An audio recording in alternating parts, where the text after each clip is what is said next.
Welcome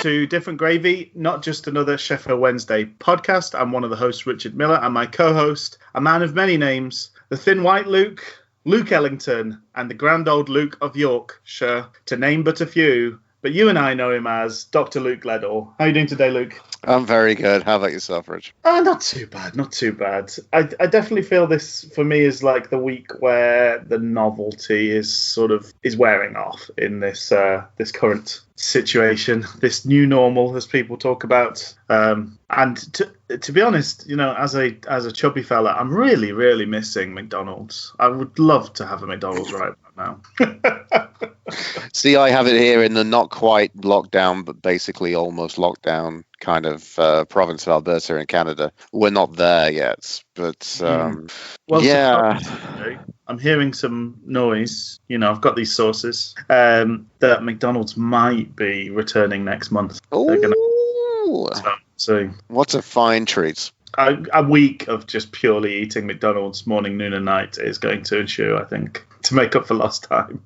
I will smother them like a returning wandering child and tell them to never leave again. Very good. Yeah. How are you progressing with Tiger King? I have finished Tiger King. Tiger King has begun, including the even pandemic after show hosted by Joel McHale as well. Even that. Oh dear, I couldn't stick that. It was too low rent and poor for my taste. Okay, shall we? Yeah, what did you make of that extra nugget then? It was. It wasn't quite like a seventh chicken nugget in a box of 6.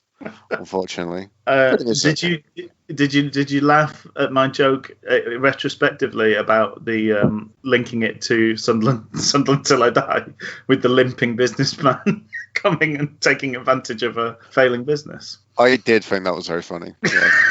Good work, Rich. Yeah, your man Jeff Lowe sort of has some of the shares some elements of his personality and demeanour with Stuart Donald, the in over his head chairman of Sunderland. So once again you're seeking to surprise and delight me, Luke, and we've got a new drop, which will be the first time I'm hearing it, as well as folks listening to the podcast. So I'm gonna do that now. Partial hoo-hoos. Lovely stuff. Yeah, because I think we're going into this world now where there's no great real news to talk about every week, so I think it's a world of partial hoo-hoos myself. Yeah. How about you, Rich? Yeah, it's kind of a bit Wednesday related, but also not really. So, and what better to lead off the action than to me to finish off talking about the FIFA Online tournament, which has been happening this week. And I really want to rattle through this quickly because I'm sick of talking about it, and it's absolute bullshit. So we progressed through the group stages in 100% kind of overwhelming fashion. Jordan O'Brien steering Wednesday into the plum tie against Grimsby Town Football Club. All the action and drama kicked off with Jordan O'Brien said he needs a wee, but we'll hold it in a bit.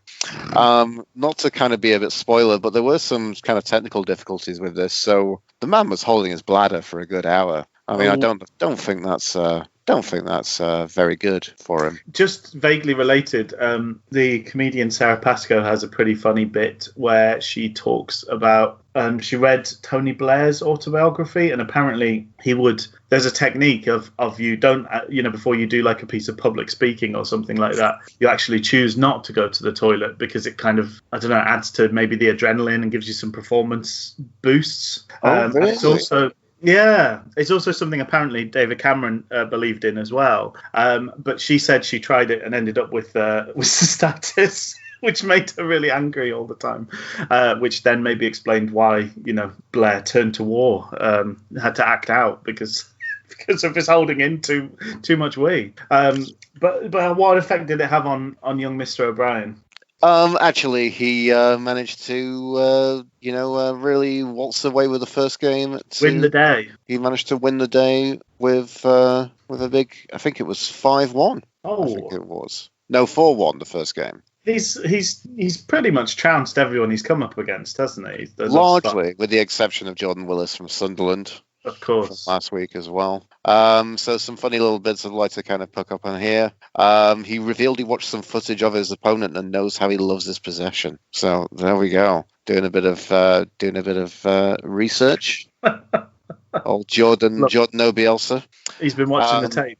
And he also said he's very patient and, talk of his opponent very much like someone would do of a lover.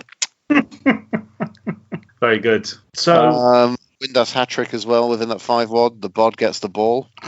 Excellent. So the giant way to get the second leg going, and the second game was a bit after the Lord Mayor's show, which, as you know, we're not a fan of on the podcast. One of our least things, I would say. So, it's ended up with a 4-2 victory. A good moment in that where John O'Brien said he can't play. He says he's going to play possession, and then he says very quickly afterwards, "No, I can't. It's boring." Yeah. Which I quite enjoy. 8-3 aggregate, a silky performance brings on the Silkmen in the next round. Leading to my very quick notes that I've done. I've written it on paper here. So the great satisfaction of writing on paper, Rich, is I can ball it up and throw it into the garbage after I'm finished here. So the first game was a 2-1 victory with maybe a very careless kind of haphazard consolation goal, slim lead, taken into the second league. So that was more, as I put here, is more second leg against Spora Luxembourg than first leg against Spora Luxembourg. Okay. If you catch my drift. Yes. Explain the inside joke there. That was a 8-1 victory in the first leg and a 2-1 in the second. And that is the first piece of paper, which I've rolled up into a ball and I'm going to throw into the garbage. And I've hit. Fantastic. It is good. Second leg, it was looking like it was going to be a stalemate, staler than the flower in my cupboard, until a 1-minute last-minute winner for the Silkmen. Deciding winner game, 1-0 down early, and then came 2-0 down on the 35 minutes. A rampant capitulation went down into a 3-0 deficit in the 48th minutes. 2-0 for Wednesday. Second page. He's lining up, blue blood all, and he's missed very dramatically. So this probably kind of represents what's kind of going on here. Solitary goal pulled back to make it 3-1, the 73rd minute to 3-2, and then it was over. Wednesday crash out. Third piece of paper to commemorate Luke never talking about online football, FIFA, ever again. For this He's week. Got it in. He's got it in. Lovely there we go. Stuff. So 2 out of 3 for Luke. And a lot more positive for Jordan O'Brien, even though Wednesday crash out against Macclesfield Town. There we go. Yeah, you'll never, ever talk about online FIFA again for maybe a week or 2. I fucking hope not.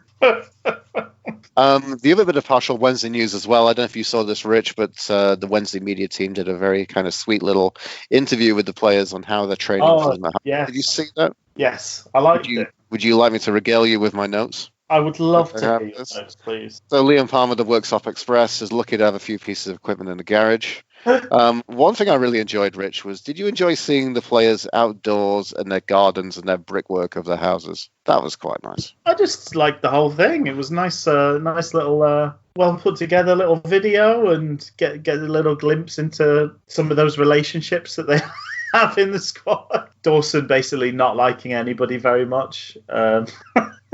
Dawson said he missed Richie in his wonderful, weird ways, which was... He did sort of eventually, didn't he? Because I think he was asked, like, which one would he like to spend time with? And he was like, none of them, to be honest.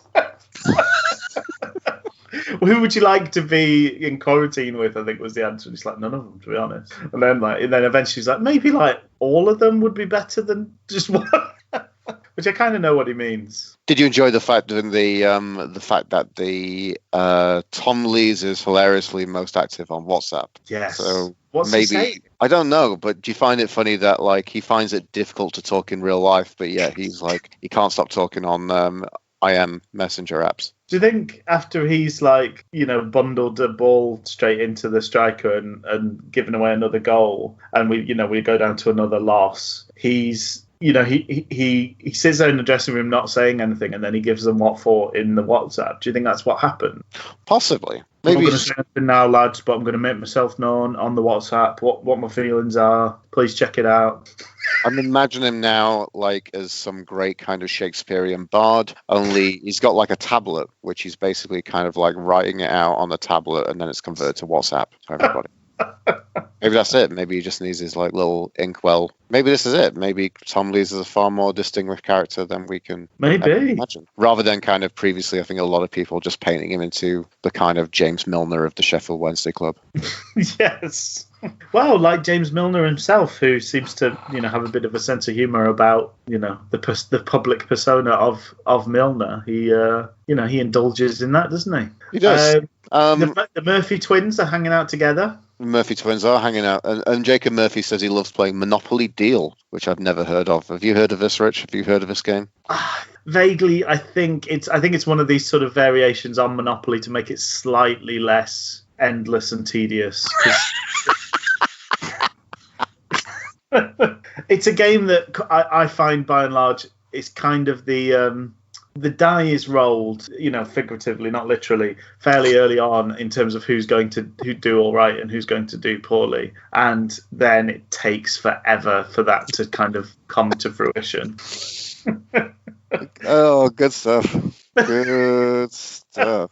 Do you know, it was supposedly put together, Monopoly, by the way, as a kind of anti-capitalist statement. Seriously? I think the whole idea was it was like a kind of educational tool to kind of go, capitalism doesn't work, it's really bad. But it weirdly became quite a big money-making hit of a board game, so more fool them, hey? But it's a very crippling reenactment of capitalism now, right? Yeah. Of how the increasing... So that was the whole point. It was kind of like you play a round of Monopoly and then you go, look, see, capitalism doesn't really work because you end up with one person with all the money and everyone else is screwed.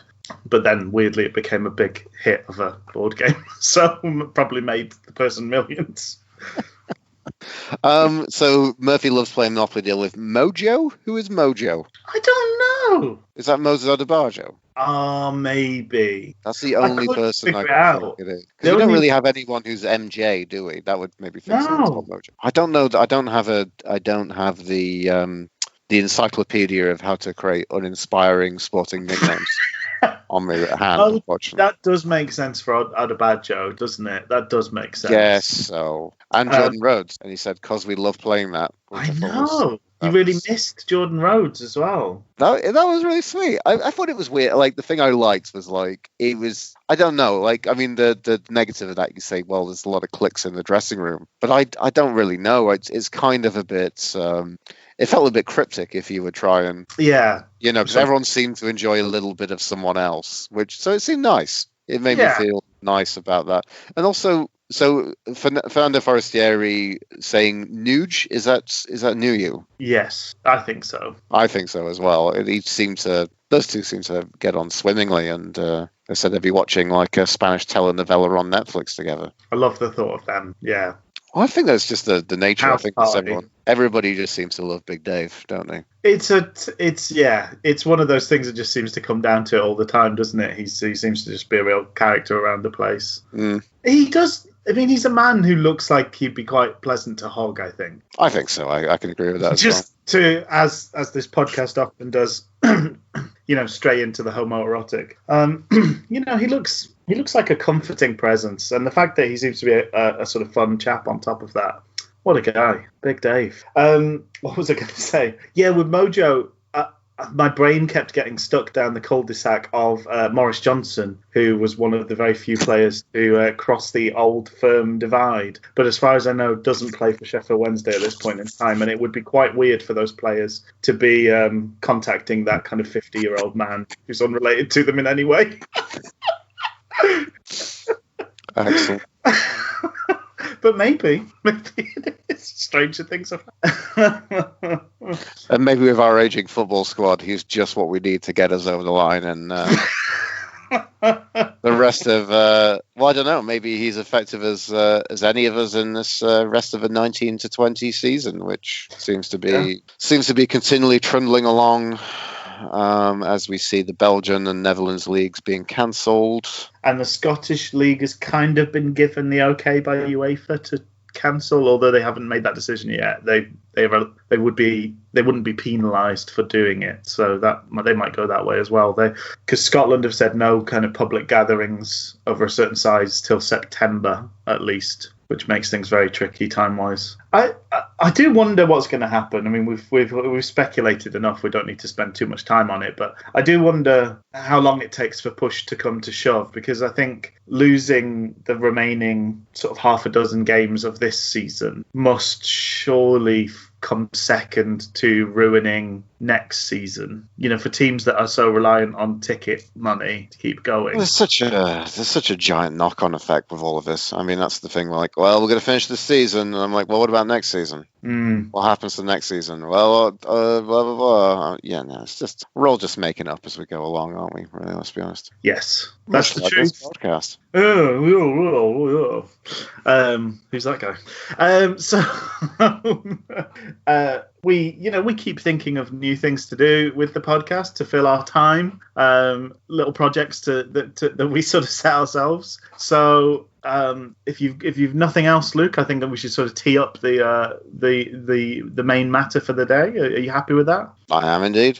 So what we decided to do was read the book by Tom Whitworth called Owls, Sheffield Wednesday Through the Modern Era.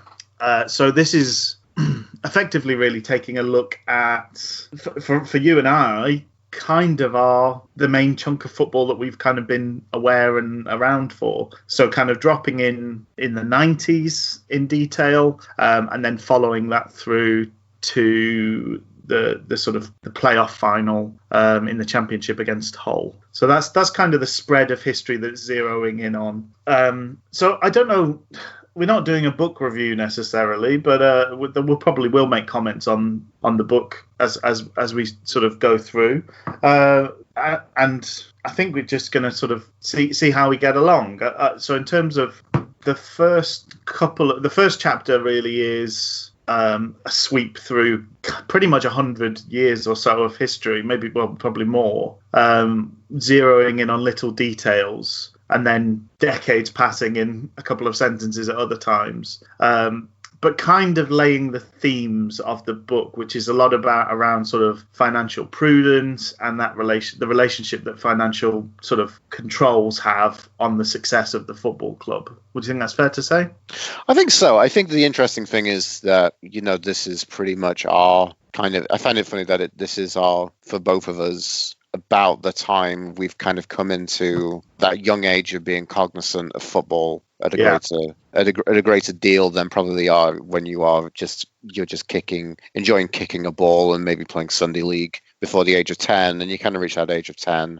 So for me, we're very similar age groups. I'm 36, so that's probably about 93, and that's kind of coinciding with kind of this early Wednesday team. But, obviously the interesting thing is that none of us really do kind of acknowledge when the times are good and when this is, there's this kind of entitlement of being a football fan and thinking, we should be the best all the time. Yes, yeah. And we should be great giants within the game, and we deserve to be here. And, probably can be taken with a pinch of salt to fans club, of the club like close to heart, but kind of outside of that, you kind of look at that and kind of rip it to pieces, really.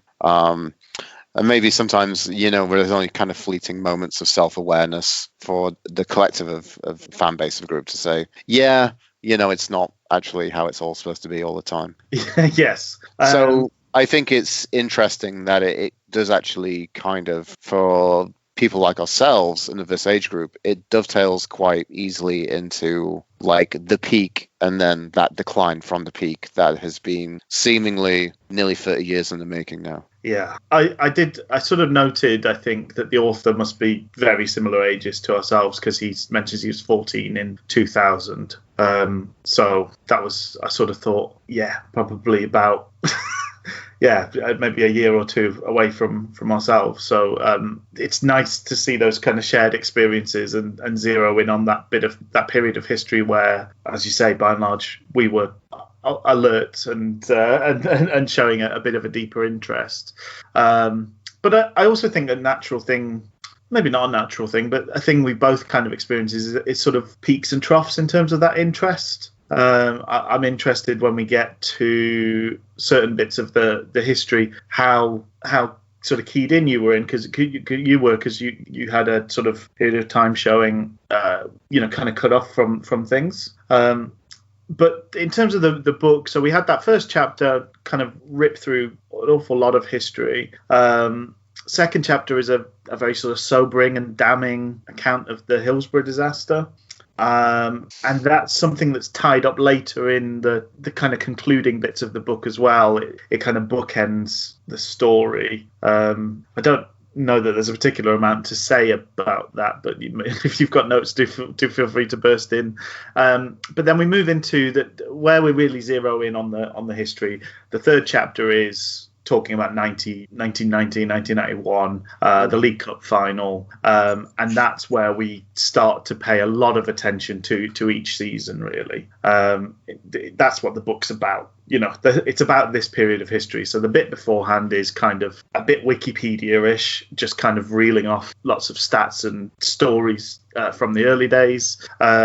But from chapter 3 onwards, that's where we're into the meat of the book, what the book's all about. For example, the fourth chapter is about Le Magicien, Waddle.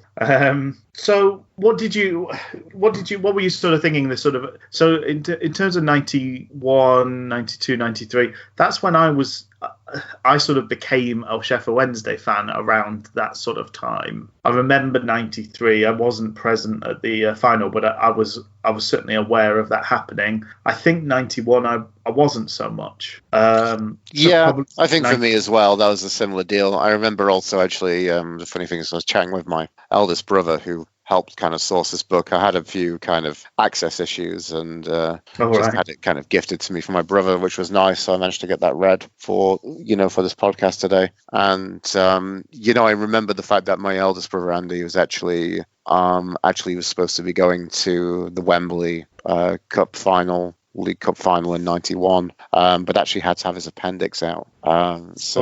He actually was tied up in hospital that day. So, he's probably got a lot better kind of recollection of that. For me, it's not. For me, it's kind of probably coming into the forefront of definitely the FA Cup and the League Cup in 92, 93 finals, semis and the final. Yeah, that was my sort of, I don't know, that was my sort of awakening as a fan, really.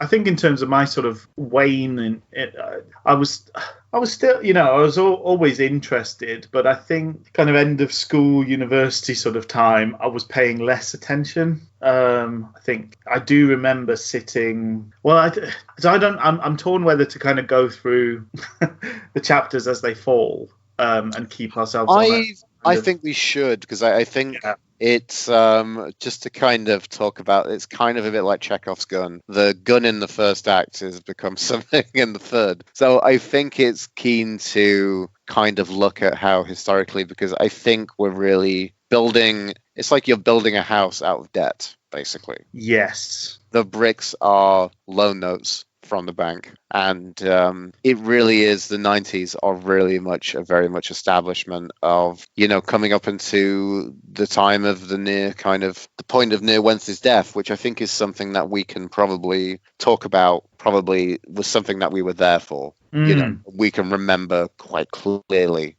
And I think the interesting thing is from reviewing this book, it's it is well written, it is a well put together piece. It is kind of lovingly crafted. I think Tom Whitworth's done a great job. But in another sense, it's difficult to see how good this thing is. But really, I think it's definitely, a lot of these kind of books on football are for football fans. If they're trying to fill in maybe some cracks or fill in their bits of knowledge, offer a different perspective. But also it offers you the chance to kind of reflect and remember that.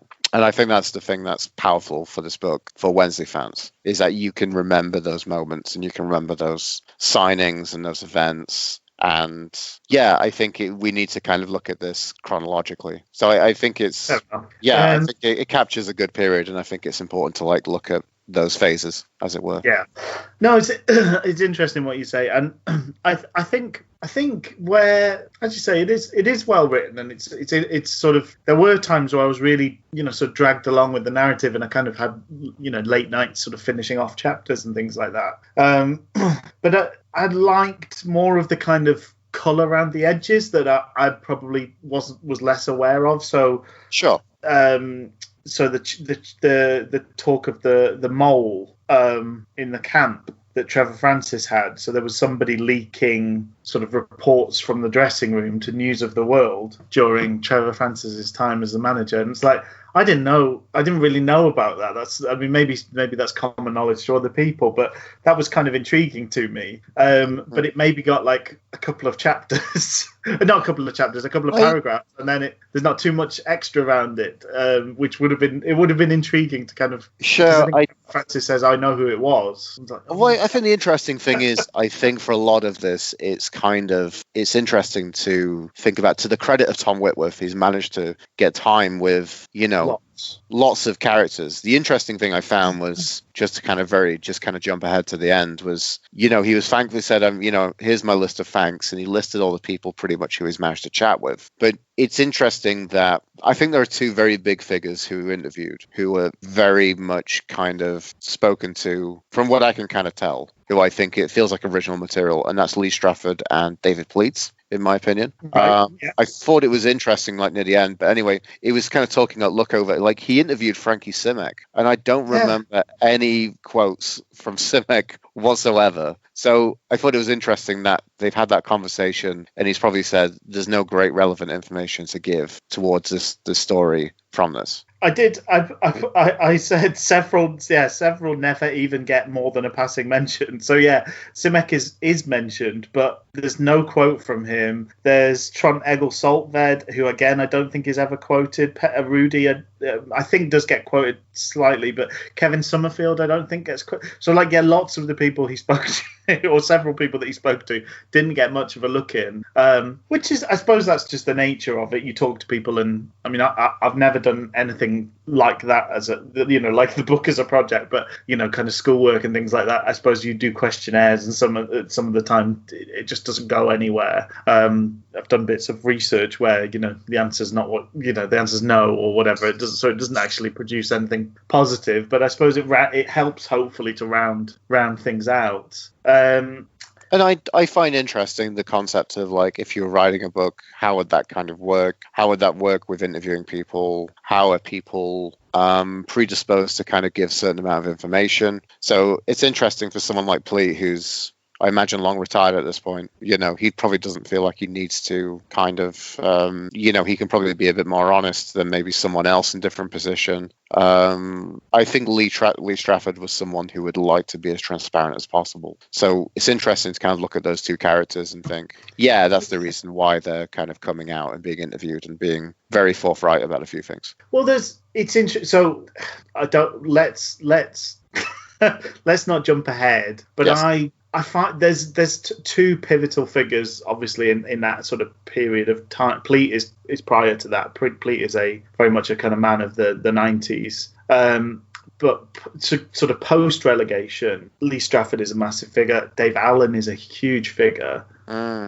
Let's save it for later. But I find the way both of those people are covered intriguing, and I think the fact that time was spent speaking to them may have had a bit of an impact on how they're covered in the book as well, potentially. But let's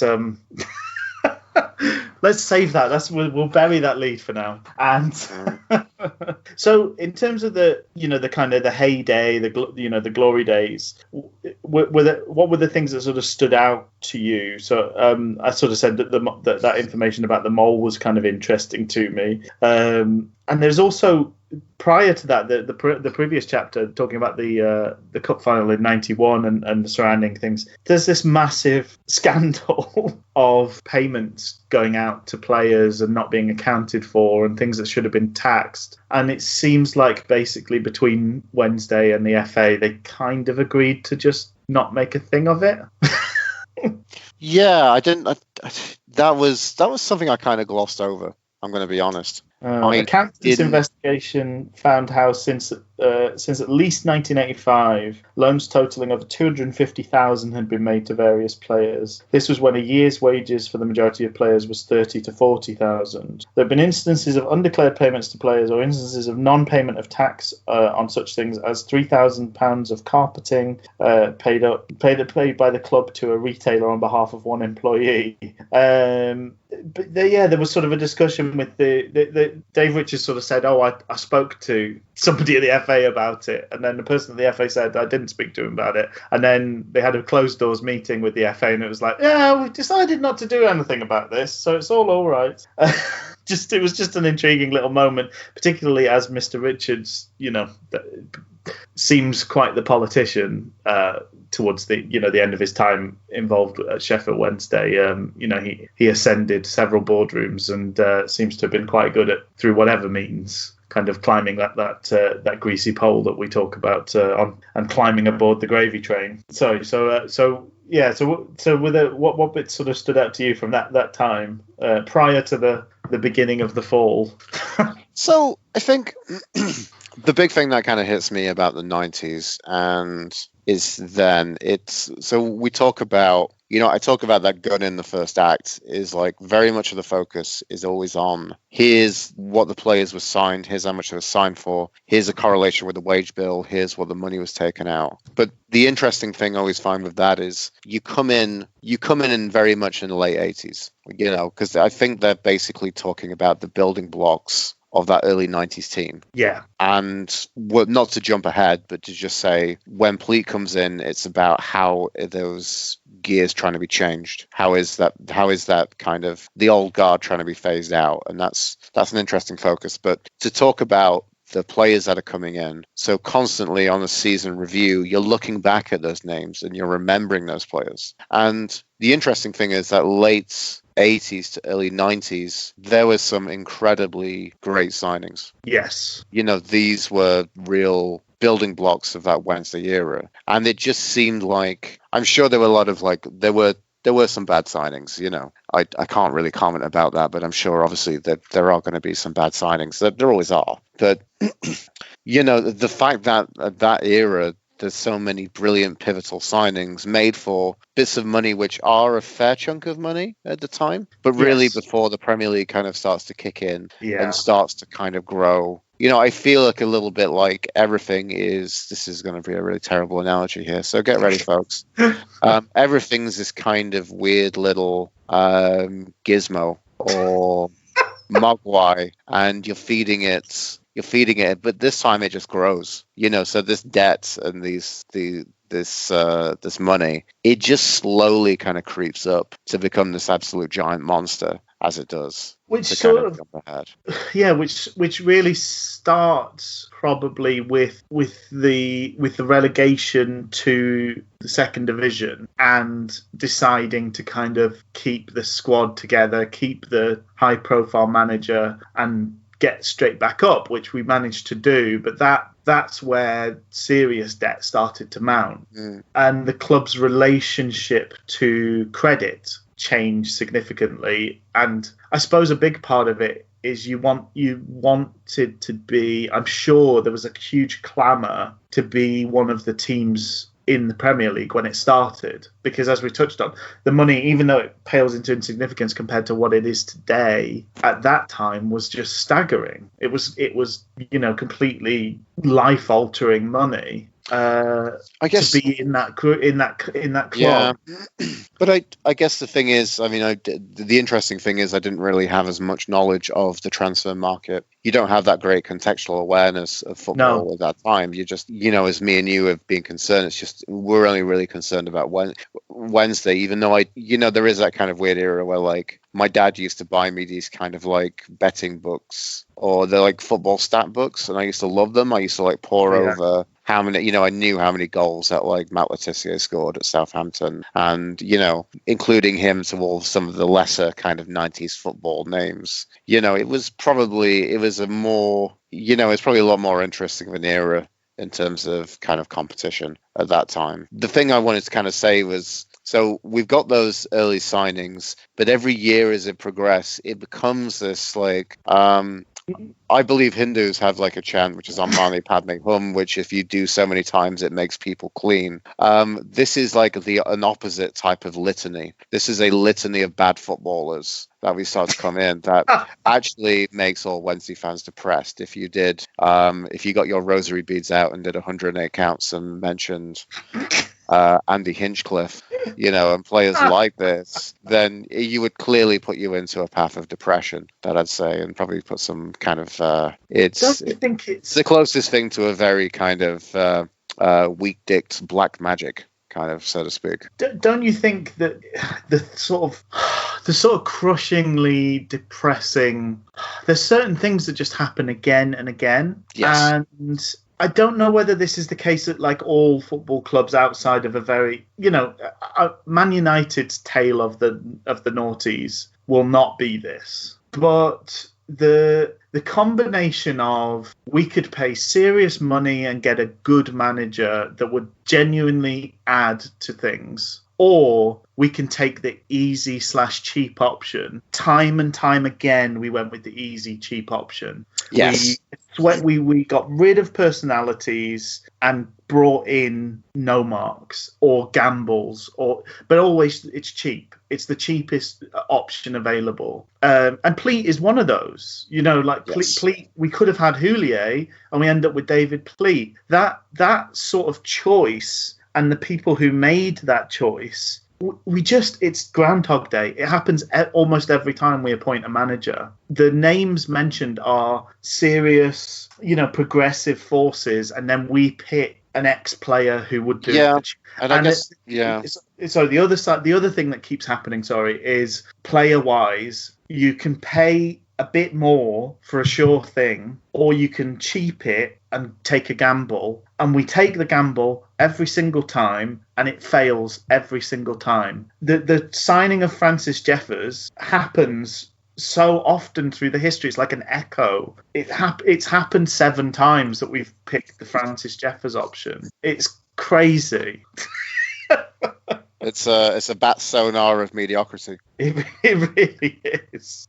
Sorry, I cut you off there. So I guess it's interesting. I kind of want to think about that mid-90s Pleat comes in. I thought it was interesting, the interviews with Pleat. I actually, near the beginning of it, I felt quite sympathetic towards him in a weird way. I've always liked Pleat. I think he's a very interesting character, and I also like that kind of model of manager. I think Roy Hodgson's the last of his kind of thing in that way. But guys who sort of took their managerial career as a bit of an adventure. They would go to different countries, they try things out, and actually as a result, in their sort of dotage, end up with a huge wealth of knowledge and connections that, if they're able to harness them properly, can make some quite special things happen.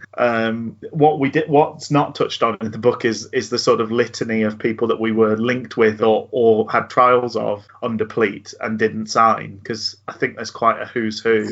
People like Jaap Stam, that era. Jaap Stam was one of them. I believe he could have signed Shevchenko for less than £1 million at one point. So yeah, there's just several players that are in that group of, we had a look at him, or he was here and had a trial and just didn't take it up. Which is probably really kickstarted earlier than that with Cantona, really. Yes, yeah. A huge what might have been moment is Eric Cantona. But it sounds like what's interesting is the story that's kind of told of that Cantona thing, that we wanted to have a proper look at him and he sort of decided to take a sure thing somewhere else. Francis doesn't tell it that way now. He sort of says, I wasn't ever really that interested, which is weird given the career that Cantona went on to have and what an important figure he went on to have. I don't think Trevor Francis gains by saying that I didn't really fancy him. So that does tempt me to think that Francis is probably telling the truth in that regard. Yeah. It doesn't look good for him to say, "Oh no, he wasn't for me." To be honest, I thought I'd have a look at him as a favour. Mm-hmm. I thought it was interesting, talking about Pleat talking about this kind of how do you kind of manage this transition from that old guard to the new players? Yeah, because I don't really know fully enough about. We've lived in a very kind of modern football world with sports science and dietitians and things like that. And it's kind of a little bit of a callback. Sorry, the 90s team is very much it's very much that kind of hallmark of the big Ron Atkinson, the players down Josephine's, all that type of stuff, and having a few pints, and probably looking at someone like John Sheridan, who's allegedly likes a bit of a drink. Famously. Yeah. Probably famously. I know, I feel a bit bad saying that about someone who is a Wednesday legend, and it's just a little bit difficult. But I think it's a different era of football altogether, let's be honest. And just that weird kind of, I don't know, it's like we had a plan to be successful, but we didn't have a plan to carry on that success, or a plan to kind of transition the style. I thought that was very interesting. And I was chatting with my brother Andy about this, and he was saying how, Pleat was kind of like a small guy who liked buying those small players, Right, yes, yeah, I can see that. Which kind of really goes against a bit. And he talked a little bit about the kind of the older guard, a bit more kick and rush kind of mentality, and a few kind of big players and big characters in that kind of mentality as well. Is it De Gracie or De Grace? Yeah, De Grace talks about Pleat wanting to play a certain way, but not having the players to do it, which I suppose would also lead to that kind of, there probably are smaller players who are more technical. Not that you can't be technical and big, but it's less of an occurrence, isn't it? But he talks about there being a kind of discrepancy between the way Pleat wanted to play and the players he had at his disposal. He wanted to play a more continental passing style and had, but for want of a better word, a British back four, which just wasn't necessarily their sort of style of play and what they'd been used to. Yeah, it's intriguing. Nobody ever gets much time, unfortunately, at Wednesday, and most clubs. We're not strange in that, but it means that you don't really get a chance to turn around culture. You don't really get a chance to instill a style of play and an ethos in a club. You can buy players, yes, but it probably takes 3 or 4 years to truly get a team that's looking like you want it to look, and you've got rid of the ones that you don't fancy. For 2 or 3 years, you're having to rely on people that you probably don't have much faith in, or certainly you haven't chosen. But nobody ever gets 3 or 4 years to do that building, or very, very rarely gets that time. And if you've got that time, you probably don't have money, because they're probably keeping hold of you because they can't afford to sack you.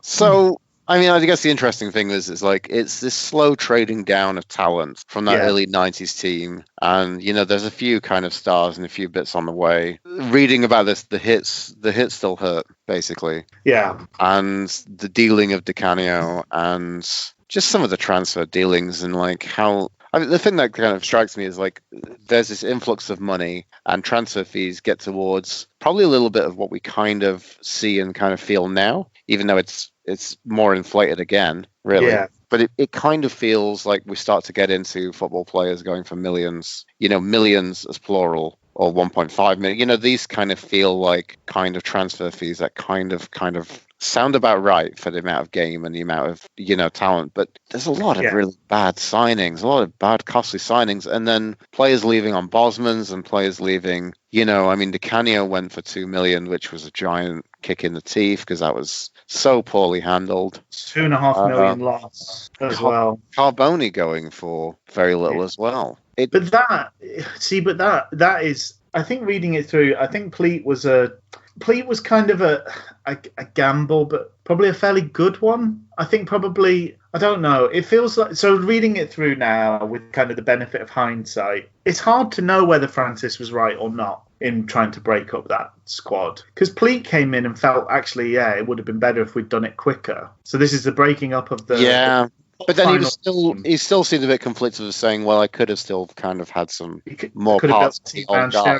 Didn't he? Sort of said that. Yeah, he said stuff like this. But I mean, you've still got to, I don't know, it's difficult. And then we're kind of looking at this in a very kind of modern sense. I don't know I wondered if, again, it's complete thought mentality to say, so it's like a thought experiment. That's what I was trying to say. Yeah.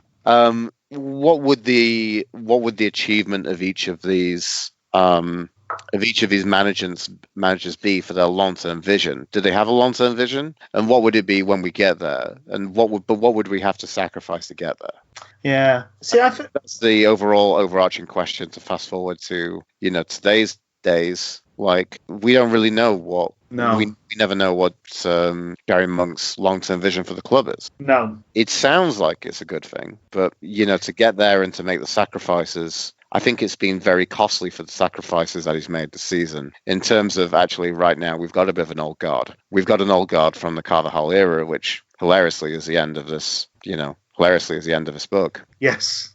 So it's been another kind of mini peak in our kind of history. Well, I thought it was intriguing to kind of the previous peak is the cup final seasons, isn't it? It's 93, finishing pretty high up the league. That's kind of the previous peak, and in a lot of ways, there's quite a lot of similarities because we'd brought in senior pros who were at the end of their kind of career, basically. We brought in guys who were 28, 29 years old, got the last bit of juice out of them, and we talked a lot about juice on this podcast. But it's actually, I could see the parallels between effectively what we nearly did in the Championship a couple of years ago and what happened in the sort of early 90s. It was a similar sort of approach. You don't take the risks. You bring in. I think there was maybe a bit more light and shade. There was a few more sort of younger characters around, but by and large, the sort of linchpin parts of that team were all folks who'd pretty much gone and earned their stripes already, and were probably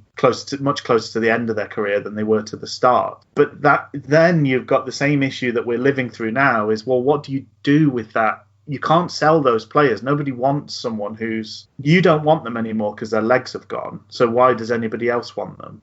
I mean, do you think that's the learnings of the era that kind of bring us towards maybe some of the more kind of forward thinkers of today, who are people who, I talked about, I think it was Marseille, whose transfer, mentality used to be when the director of football was basically like, you sign a player, you build them up, you sell them the next year, but the previous year you've already signed their understudy, and the cycle continues. But it just seemed very much like even then, I mean, again, it's hindsight's 2020. The book isn't talking about the triumphs of that era, but, no. And that's a difficult thing, and especially for me because being a teenager and not having a great kind of understanding of football, and still having an understanding of football that I'm still developing and still furthering to this day, and still as I kind of go ahead through my life. Like it feels like we're very much trading down the talent, and it seems like we were spending a lot of money just to try and stay afloat within the Premier League. It felt like we were spending a lot of money to just keep up with the Joneses. Do you know what I could have done with more of, though? More comparison. Because almost every time when our wage budget is mentioned compared to other clubs, we're one of the lowest spenders. So even towards the end of that sort of wasteful period and the debts mounting, when we fell out of the Premier League, I think at the one end of that chapter, the author mentions that I think we had the fourth or the fifth lowest. Yes. So wages is one of the most consistent indicators of performance in football. It's very when you actually look at managers who outdo their position in terms of the wages that they are paying to their team, the list is frighteningly small, and it's basically in the Premier League, the sort of first 20 years of the Premier League, Alex Ferguson and Arsene Wenger outperformed their wage budget a couple of times each. Pretty much everybody else, if you are paying more wages than anyone else, you win the league. And if you're paying the least wages, you go out the league. So I thought it was interesting. We didn't get that very often. I think it's only mentioned twice. But the two times, the story is, this is so wasteful, we're making bad choices. But then you look at the wage budget, and it's actually like, as you say, we're kind of doing this. We're in this mountains of debt, and we're barely even keeping up with the Joneses. Yeah. We've got a mini Metro and they've got a Beamer in the drive. That's a depressing thing, and that's also like, I mean, this is a difficult thing. There's been rotations of football. And clubs rotate, and clubs have their day, and then it's peaks and troughs within their own, league positioning and their context within, hey, we'll just call this for the sake of it the Football League, the entirety of a 92. Yeah. Or 91, whatever the hell it is now. But the thing is, you think who are those characters? Who are those teams who've lasted, like maybe to a lesser extent, like the lowest of that, you would say Villa, you're going up to like the top four, but then the top four, Man City, have been, had a pretty tumultuous kind of scrapping around, probably a similar, scope of Sheffield Wednesday until... and actually went bust, didn't they? Which in some ways you could say would have been better for us to have done. We've done it properly. We've owned our debt. We've paid down debt. We've never gone into administration. But yet, obviously, Leicester City, who fast forward, Mandarich sold on, and yeah.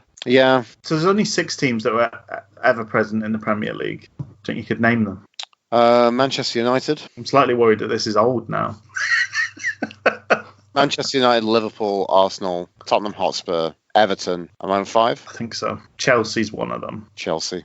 Oh, there we go. So there's 6, right? Yeah. Yeah. I mean, they've pretty much just been kind of resolute characters. But I mean, outside of that, who are we? I don't know. I don't know. I think the same mentality now we're looking at Wednesday. We seem to be a team that we're kind of like a big, revered, kind of classic football team of the old guard. But then, so I guess technically teams like Preston North End and Bolton Wanderers are. We're still bigger than those, at least. Yeah, but you saw a lot of warmth. You saw a lot of warmth towards the club when we were in the playoff, the final.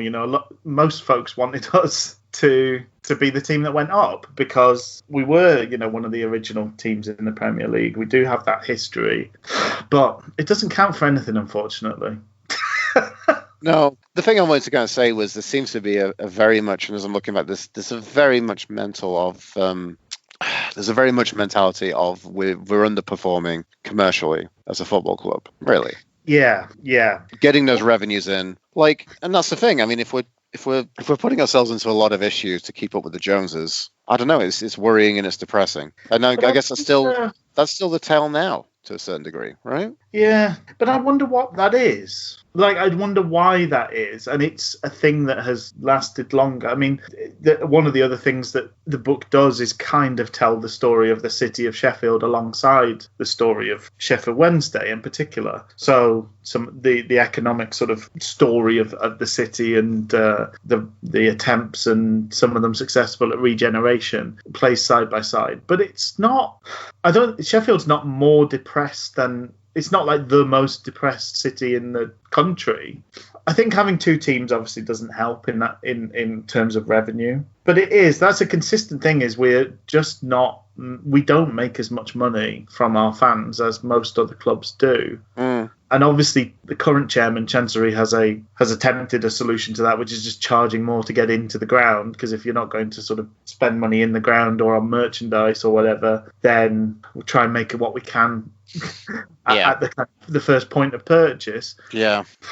I don't know, but the other thing is that, some of the attendance figures are pretty fascinating. I mean, we're sort of better supported now than we've been for lots of chunks of the past 30 years. It is a really tough one. There are much smarter people than us who've spent time. I know. There's a lot of hallmarks of being a Wednesday fan and looking at the perspective of Sheffield Wednesday as a football club, as in the context as a whole. That kind of make you think. There's a lot of things around our neck. There are a lot of There's a lot of hallmarks of there's expectation. The fans don't seem to spend a lot of money on things. There's so much of that, which I guess is just maybe hallmarks that kind of make up Sheffield Wednesday, who we are, for our identity, as much as we hate that. Yeah. It's such a.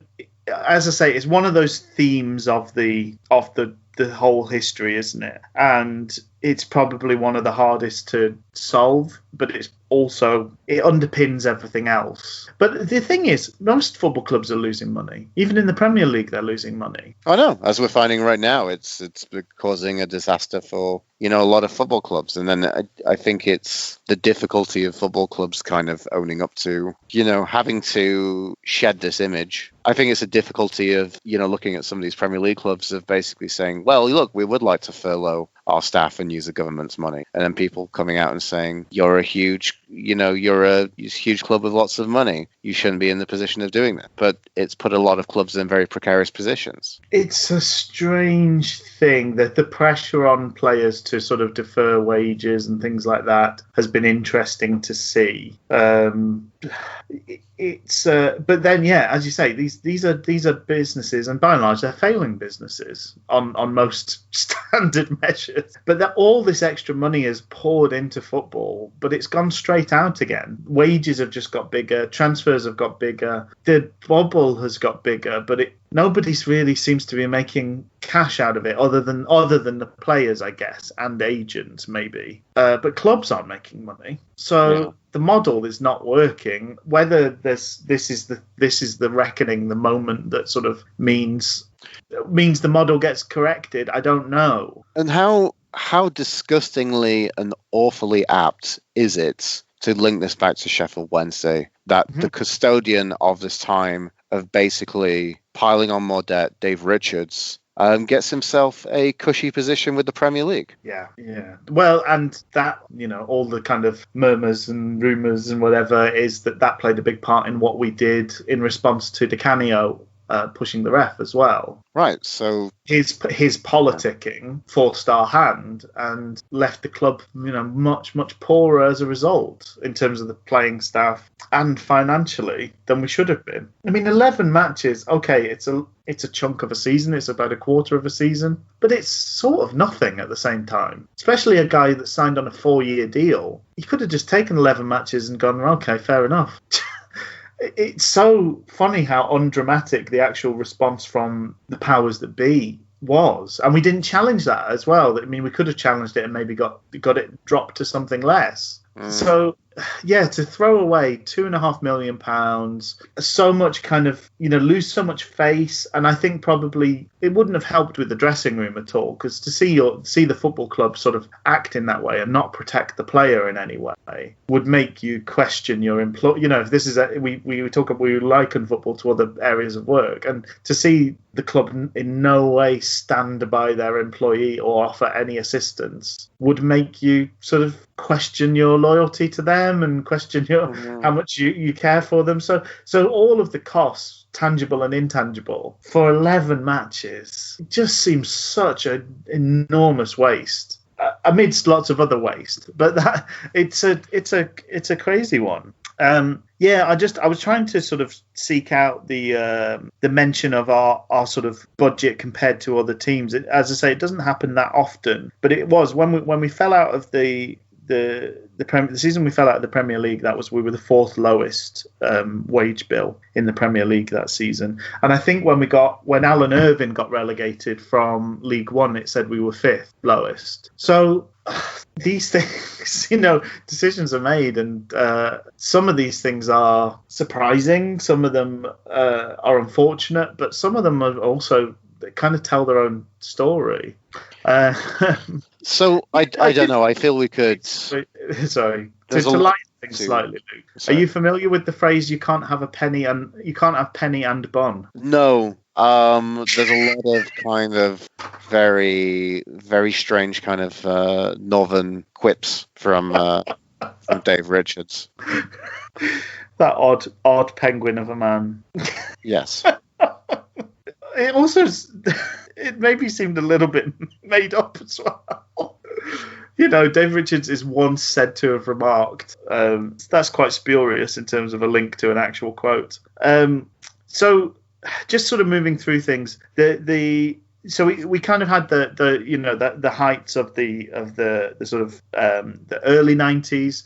A lot of the spending and debt really started to accelerate mid 90s, because that's when the club was floated on the stock exchange. So that's where the Charterhouse Group came to the fore. And we also spent a lot of money on ground development, particularly around being involved in the 1996 the Euros. So there was a huge amount of money spent on the South Stand, and that is where the debt went from something where really on paper you're looking at it today going, $1 million, $1.5 million, what's that really, to some quite a staggering figure. And that it feels like that's where the sort of millstone was placed around the neck of the club, that it didn't get out from under for quite some time after that. I mean, we're talking sort of 15 years from that huge amount of spending. It was a more hurtful season financially than getting relegated from the Premier League was. One thing that made me laugh was because Pleat, we talked about Pleat signed Carbone and Di Canio within 2 seasons. Both unbelievable signings. One thing that made me laugh was David Pleat went up to try and see Di Canio, but wasn't able to. I think he wasn't playing the game that he went to see him. But because 3 taxi drivers had said it to him, the quote from David Pleat was, 3 taxi drivers can't be wrong. Which I hope they are, because taxi drivers are often say some things that I believe to be wrong quite strongly. But yeah, that quote just made me laugh a lot. 3 taxi drivers can't be wrong.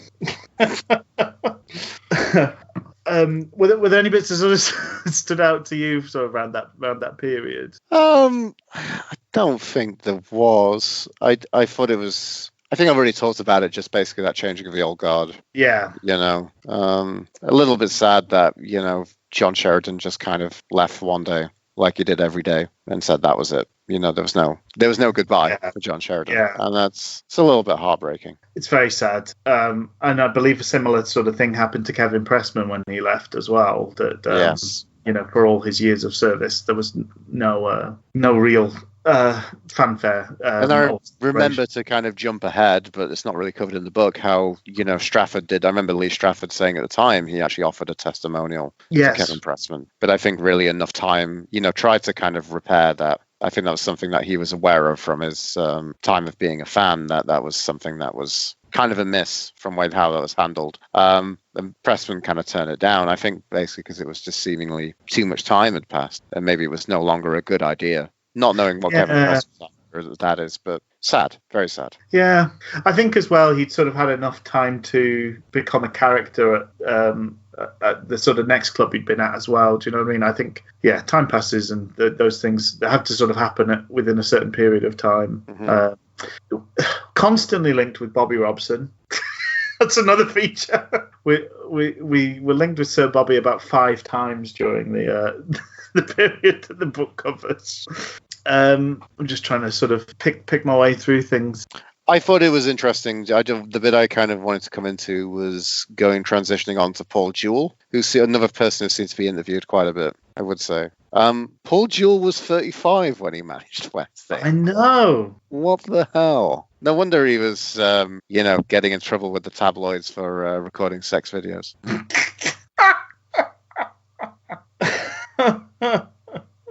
But so there's a kind of the narrative of the end of our time in the Premier League is frustration and maybe a bit of impatience with the first 2 sort of managers, the petulance of, so get rid of Trevor Francis. To save the day, Ron Atkinson comes back, and then Richards, as a hilarious jape, seemingly, to get him back for leaving us previously, decides not to give Big Ron a contract and let him continue the sort of work that he'd done in saving the team. So that's where Pleat arrives, with mixed results, kind of middling, lower end of the table. It feels to me, interestingly, like I do wonder what life is like as a fan of Everton or Burnley or, one of these teams that kind of, you might have a good season where you finish in the top 10, but the next season or maybe the next 3 will be surviving relegation, and a good season really by and large is finishing 15th or so, having an end of season where nothing much matters. And I wonder what life is like for those clubs, because for better or worse, Sheffield Wednesday is a team that nearly always has something to be worried about towards the end of the season, whether that is at the right end of the table or the wrong end of the table. There's normally some stakes and some drama right till the death of a season.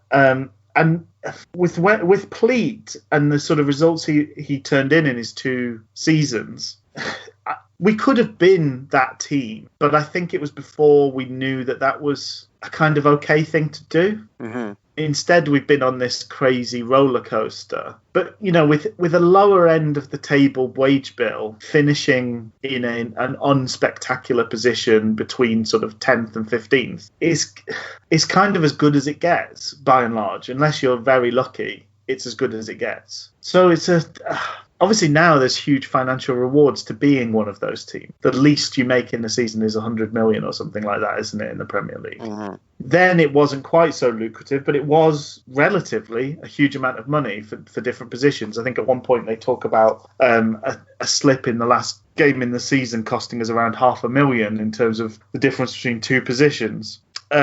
So that there was an opportunity there, but what happened was we end up appointing Danny Wilson. Yeah. Which the names that were linked to at that period in time, and then who we ended up with. I know. That would have been such a disappointing paper trail to have followed. I just said heartbreaking when we scraped for Danny Wilson. But it's the cheap, here's some serious personalities who would make a difference but cost money, and here's the cheap option, who you can probably screw out of a couple of 100,000 over the course of his contract because he's got some loyalty to the club, the schlub that he is.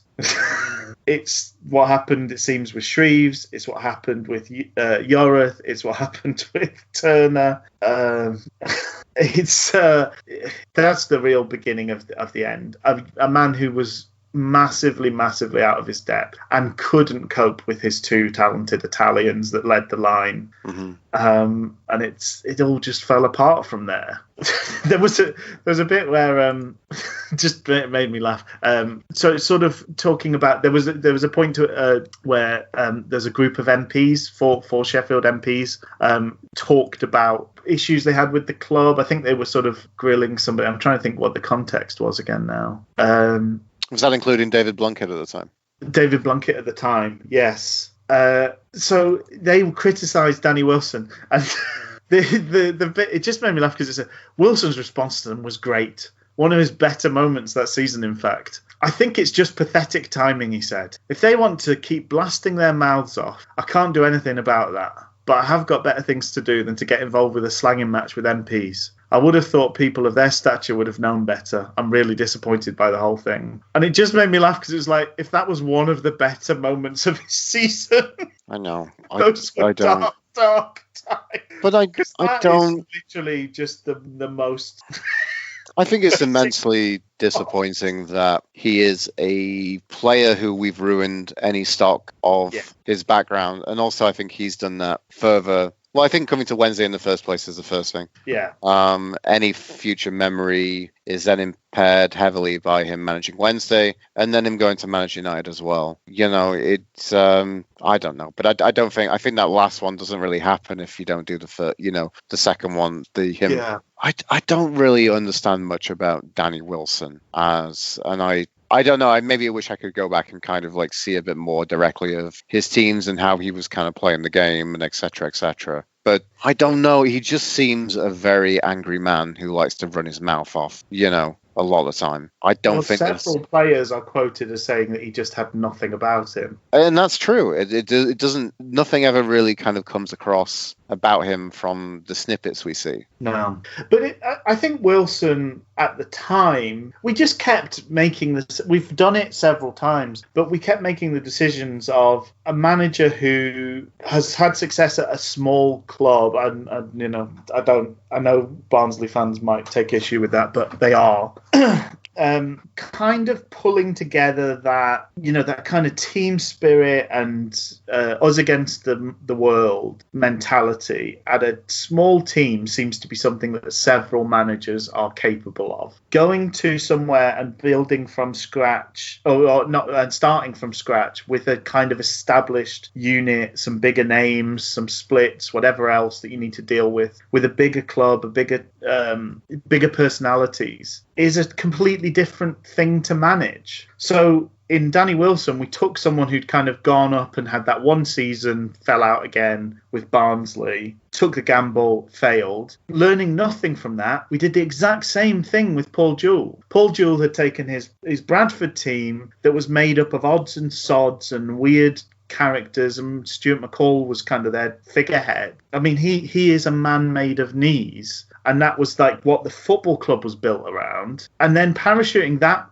guy into Sheffield Wednesday just absolutely failed altogether. Again, as there was no lessons learned from Wilson. You could almost argue we did the same thing with Sturrock, although Sturrock was a good enough manager to pick his way through things. But again, Sturrock was a guy who... Actually, Southampton did with Sturrock what Sheffield Wednesday had done with those other guys. Because Sturrock had this Plymouth team and basically was able to get out of that league and did it a couple of times. Warnock's a bit like that with the Championship. He's got a way of playing, a way of managing, and it's good for a certain level, for a certain time, and that's it. There's a limit to his powers. He probably would admit it himself. I don't know. It's a strange sort of situation. So yeah, Paul Jewell got a lot of coverage for a guy who was at the club for barely any time at all.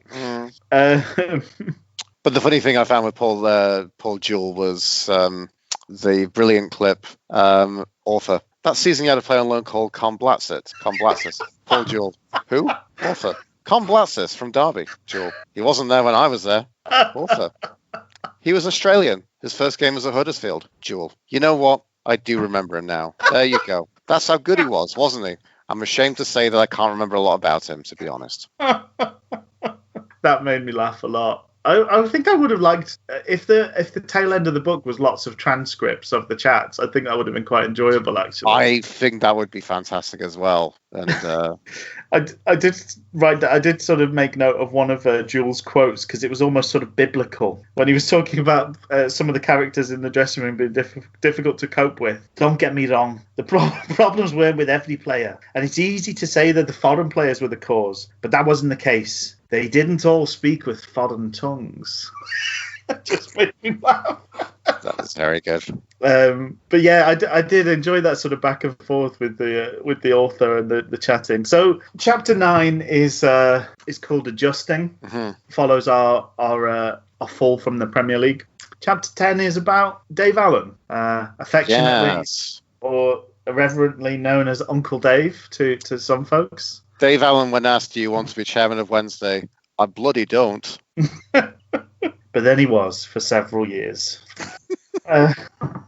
So just to kind of feed your personal narrative in. So from my point of view, I think I remember dropping out of the Premier League. In particular, I remember the BBC website getting stuck during that Arsenal game and me sort of looking at the clock and going, it must be finished now. And it hadn't updated from half time. So we were 3-1 up. And I was like, that must be it. We've got a chance. We've got a chance. And then at some point it did refresh properly. And obviously the crushing confirmation that was us relegated came through. And I remember bits and pieces of the season following. And I do remember we had a fairly decent sort of run in the League Cup. Got to the semi-finals, lost over 2 legs to Blackburn. But I remember watching us on telly and kind of going, if we play like that, we've probably got a fairly good chance of getting up, soon-ish. Obviously, I was wrong, and we didn't play like that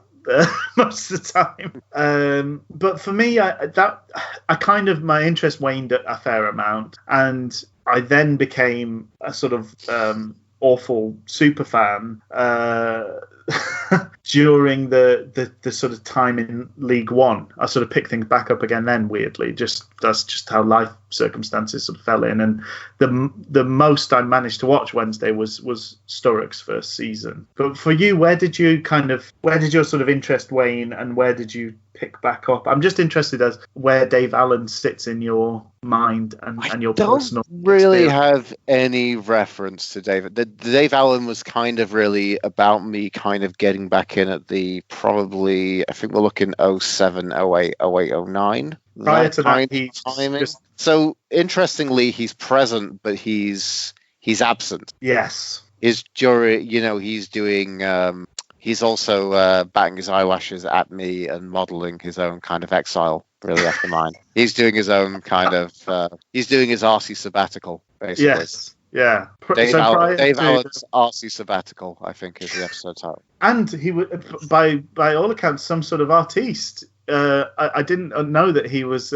He had his own mecha band, the Dave Allen Sound. Yes. Wow, I'd love to hear some recordings of the Dave Allen Sound. I think we could do that for a thing next week, Rich, where basically you get a dance track and then you get like Venomous Bitch and stuff like that, and you sample that, and then you just She was the most venomous bitch I've ever seen in my life. Enjoy your football. With some booming bass over the top. His lovely condescending enjoy your football in his chairman notes. I remember that something as well. I'm just trying to find the context. So Dave Allen talks about where basically so one of the key things that happened was he sort of, when Dave Allen came in, not a football guy by all accounts. Although weirdly he's been in charge of 2 football teams, comes from a sort of entertainment background, but not a particular football fan. That's what he would often sort of say.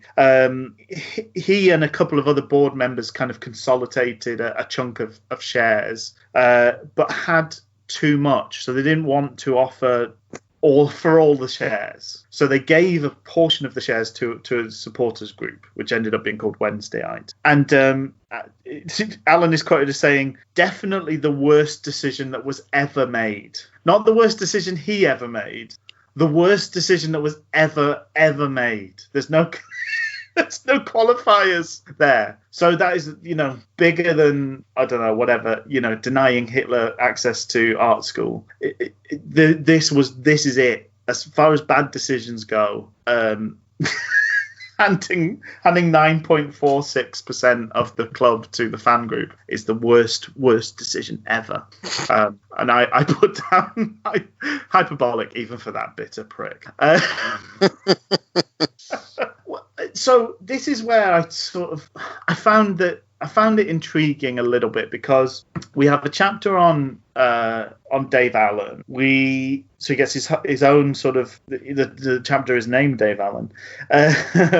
There's Cardiff 2005 is talked about, and then we talk about the club suing the fans. And for me, it was an interesting decision to cover the whole Allen chapter, the Allen era, and then separate out the legal issues. And what's interesting is the character that is not spoken to, and the baddie of the noughties, is Cavan Walker.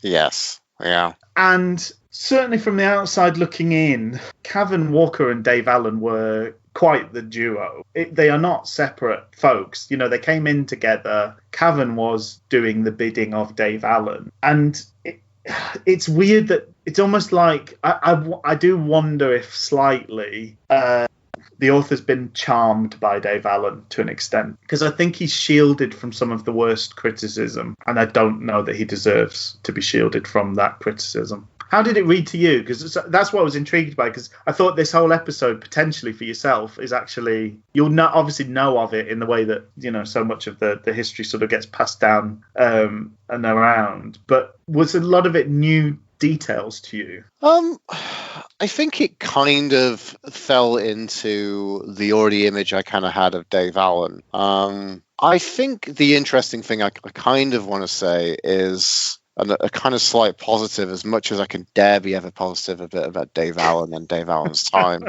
is it's like, on paper, what he was doing was a kind of good idea. Or like we talk about the hits. There were some fair hits. Fair hits in a fair regards to how, we're trying to just make this business semi-viable. And then actually, I guess this is the kind of crippling thing. And I think the crippling thing that kind of is contrasted to Wednesday right now. We're paying a lot of money. We're getting fuck all for our money. Really. Yeah. We're getting the square root of fuck all for the big bucks that we're paying, especially right now. So the question is, almost then, you may as well just pay very little to do the same. And then maybe there's a chance and a fortune that you get someone in who can make some kind of work some miracles. And I think there are probably two very kind of key appointments within that realm of Paul Sturrock and Brian Laws. And in retrospect, they're both incredibly good, hirings of managers. And I think, if you Mandarich's time, you can think about, there's a trio of good ones through Megson, Jones, and Stuart Gray, to those kind of different mentalities and different life and different shelf lives. But Sturrock and Laws seem to have far more substantial times, in charge of the football club, in charge of being manager. So I will say that, however, the overarching thing that will always be towards Wednesdayites is it is a staggeringly dire PR scheme done by both. I'm a little bit aware. I'm not fully. Dave Allen seems a bit like a kind of pantomime villain. Yes. And press conference in particular, the Paul Gregg press conference. Yes. Completely. Is such a strange thing to do. But I think maybe more so for fans of other clubs who hate Sheffield Wednesday and I think everyone kind of takes a bit of delight sometimes in some of the shit shows that go on. There's a bit of comedy there. There's a bit of theatric, Yeah, but so there is that. Say, in terms of being like a pantomime villain and things like that, it's almost sort of Trump-esque. It is. To hold a press conference about a failed takeover and kind of blame everybody else. Yes. Manage to call huge swathes of the fan base names. It's just incredibly. It's such a bizarre choice. I think it's incredible that you brought up Donald Trump, because basically it's kind of about, and very similarities right now. You're kind of looking at a crisis and then reminding the audience and remind the press, we're here for me. This is about me. This isn't about this. This is all again about me, and I'm offended and I'm upset. And I don't know. He's someone who's had a staggeringly bad relationship with the fans. I would say though that basically Dave Allen seems to be the Darth Vader and Kevin Walken seems to be a bit more Emperor Palpatine, I will say. The interesting thing is I'm kind of aware of characters from coming back in from my football wilderness and the relationship and friendships I've had with people who have also been Wednesday supporters, and just kind of from that influence, I think a lot about an old work colleague of mine who I've mentioned on the podcast before. I don't want to name him because it feels, I don't know. Maybe I'm feeling very kind of sensitive around this. It sounds a bit incendiary, but Kevin Walker seems, from what I've been told, to be fairly venomous. There seems to be maybe a bit of a bitch. Maybe a bit of a bitch. Yes, exactly. And one thing I thought was incredibly, just to we can kind of segue into this, but I just want to flash forward quickly to Stratford. The thing that lasted with me. There are bits of this book and bits of this moments and things that you were told that last with you, moments in this book. One thing I thought was huge from the Stratford era was when basically Stratford gets rid of Walker. Stratford gets rid of Kevin Walker and says, I wanted to fire him. I couldn't do it. I had to pay to get rid of him, and it upset me. And I told, Brian Laws came into his office then afterwards, thinking that he was next on the chopping block. And then Stratford says to him, I've had to get rid of Kevin Walker. And Laws bends over, rests his hand on Stratford's shoulder and said, if there's nothing else you do, that's probably the best decision you've made. Yeah, they had a bloody good laugh about it, didn't they? But I think Brian Laws comes out as the man I'd most like to have a pint with out of the whole book. I will always, And again, let's just kind of bring in kind of moments of me kind of coming in from the wilderness and from what I kind of knew. And I remember chatting to a friend of a guy I used to work with. The guy I used to work with was Unitedite, and his mates was a Wednesdayite. Right. And blanking on his name right now. And I remember him once saying to me when we were chatting about Wednesday, saying, "I bloody love Lawsy."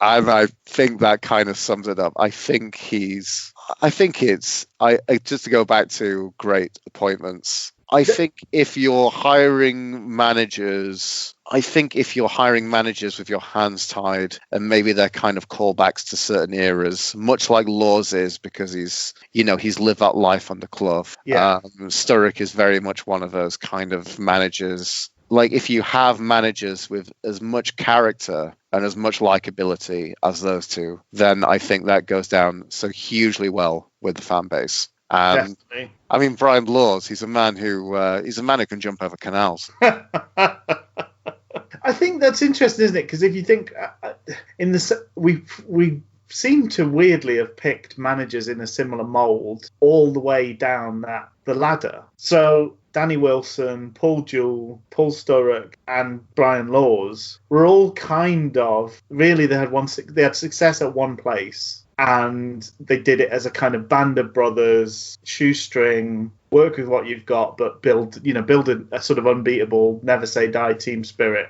And it didn't work for Jewell. It was hopelessly bad for Wilson. But Sturrock and Laws managed to do it at Wednesday, and it's probably that Wednesday have sort of come to grips with the fact that they've sort of fallen that far. There was nobody left in the dressing room for Sturrock who had a chip on their shoulder about being at Sheffield Wednesday, because they'd all had to go. And Laws took on the same crew that had got Sturrock to that position. So whatever chip they had on their shoulder, they'd earned themselves. It's just interesting. It's an interesting thing to look at. So chapter 10 takes us up to Dave Allen. The next sort of period is for me is when I was sort of back engaged with things. And I think, we've talked for a fair amount about that early passage of history. In terms of the book, we're sort of probably about halfway through the book. So I think it makes sense, Luke, if we sort of hit pause in terms of talking things through, and we'll pick things up again next week with